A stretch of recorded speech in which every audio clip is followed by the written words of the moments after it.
सर्वांगीन उन्नति से अर्थर विनियोग कर आमर जो उद्घोषक अच्छा परिचालन रिक्वेस्ट करी से बही जो सब प्रोजेक्ट गुड़ाक टेकअप कराई आपको पढ़ी शुणेदेवे। आम ओडिशा नवीन ओडिशा एक जुगांतकारी पदक्षेप ओडिशा सरकार जो दूरदर्शिता आ माध्यम प्रतिफलित हुए ग्रामांचल रोकवा ओडिशार कोण अनुकोण जो भाई भाई मैंने अच्छा सामग्रिक विकास हो पार ताद्वारा यही आम ओडिशा नवीन ओडिशार गोटे मात्र लक्ष्य आपण मान पंचायत स्तर में ये गोटे पुस्तिका प्रदान कर पंचायत यही पुस्तिका गत 5 वर्ष मध्य आपण मान पंचायत स्तर में ब्लॉक स्तर में विभिन्न प्रकार उन्नयनमूलक कार्यक्रम तार सब डिटेल्स आप बही पाइपर फोटोग्राफ सहित यह प्रमाणित करुच्ची जे गत किछि वर्ष मध्य गुड़ाए उन्नयन काम एवं आपण मान उन्नति सरकार सदा सर्वदा चेष्टित एवं अहरह उद्यम कर अहरह चिंता कर आशा कर प्रोग्राम माध्यम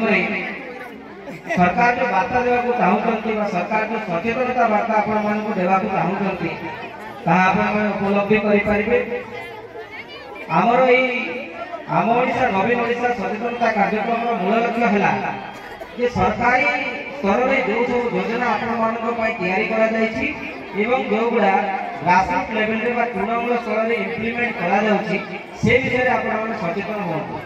आपण मैंने सचेतन हेले आपण मानक कहीं ठकी पारे ना आपण मैंने सचेतन हेले आपण मैंने सशक्त हेले कारण सचेतन नागरिक ही जन सशक्त नागरिक तेणु सरकार यही सब प्रोग्राम आयोजन कर देखुए आपण लेफ्ट साइड रे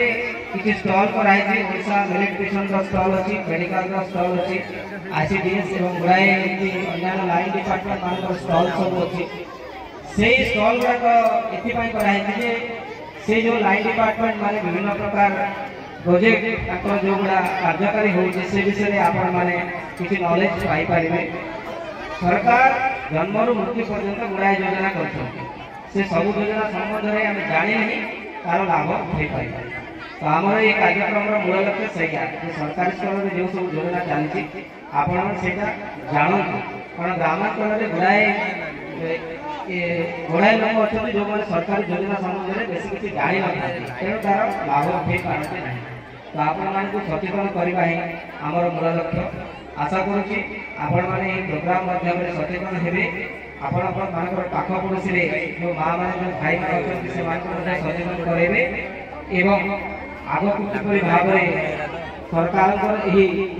उन्नयनमूलक जय यात्रा में आपण मान सहभागिता रही आपण जत्नवान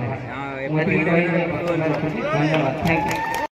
गंजाम जिला सानोखेमुंडी ब्लॉक अंतर्गत पट्टिकोड़ा पंचायत पक्षर आम ओडिशा नवीन ओडिशा सचेतनता कार्यक्रम अनुष्ठित हो जाइछि। सानोखेमुंडी अध्यक्ष सीमांचल पात्रों अध्यक्षतार अनुष्ठित उक्त कार्यक्रम गोष्ठी उन्नयन अधिकारी जितेन्द्र कुमार मिश्र एवं पट्टिकोड़ा पंचायत सरपंच सीमांचल गौड़ जिला परिषद विजय प्रधान पोड़ामरी सरपंच संतोष विश्व एवं कंसामरी सरपंच प्रमुख अतिथि रूपे जोगदे एवं पीईओ पी रामप्रसाद पृष्टि रही राज्य सरकार को विभिन्न जनहितकर योजना लोकों निकट में किभली पहुंची पारिबो से नहीं मिलमिशि कार्य करने को से परामर्श देते। पंचायत शिविर में जगन्नाथ संस्कृतिर संरक्षण धार्मिक स्थलर रूपांतरीकरण करने निमंते महिला सशक्तिकरण और बैंकिंग भित्तिभूमिर विकास आदि योजना सह विभिन्न कल्याणकारी योजना विषय में सचेतनता करा जायथिला। मंच परिचालन में आयोजित यह कार्यक्रम में पंचायतर भित्तिभूमि विकास नहीं करा जायथिला सफलता विषय लोक सचेतन कराइथिले एवं ब्लॉक समस्त सरकारी कर्मचारी उपस्थित होइथिले। एथिरे सानोखेमुंडी ब्लॉक समस्त सांबादिक मानक सम्मानित करा जायथिला। पंचायतर जनप्रतिनिधिगण अंगनवाड़ी कर्मी आशाकर्मी सीआरपी एमपीके एसएचजी महिलागण और पंचायतर समस्त कर्मी उपस्थित रहिथिले। सानोखेमुंडी रघुनाथ नायकों रिपोर्ट आईजीबी न्यूज।